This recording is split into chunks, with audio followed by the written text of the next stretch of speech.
Welcome to the Cowell Limeworks Historic District on the campus of the University of California, Santa Cruz. At one time, this was the center of the largest lime manufacturing region in California. In the late 1800s and the early 1900s, local lime rock was cooked in these giant kilns to convert it to lime. The finished lime was packaged in barrels and shipped to San Francisco and other cities up and down the California coast. The lime was mixed with water and sand to make mortar for constructing brick buildings, fireplaces, foundations, and stone walls. It was also used to make plaster, stucco, and whitewash. In the 1800s, the kilns were fueled with 8-foot-long split redwood.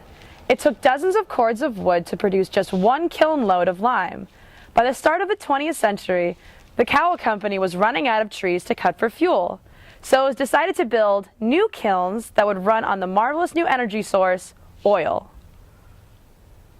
In 1908, Cowell built its new plant alongside the railroad tracks at Rincon, about a mile north of Santa Cruz, adjacent to the San Lorenzo River Gorge. Nearness to the railroad made it easier to deliver the fuel and ship the lime. In 1925, George Silva began work as a quarryman for the Henry Cowell Lime and Cement Company. What is today the Upper Quarry at UC Santa Cruz was then called the Rincon Quarry. It supplied the lime rock for the kilns at Rincon.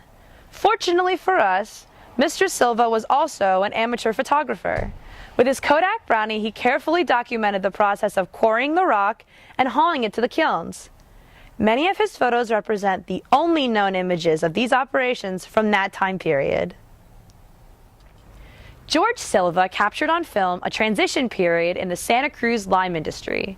The time-worn process of quarrying and loading the rock by hand and hauling it with horse and wagon was giving way to pneumatic drills, scoop shovels, and dump trucks.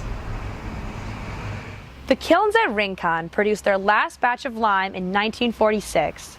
But thanks to the photos taken by George Silva and others, we can trace the remarkable story of what was once a major San Lorenzo Valley and Santa Cruz area enterprise.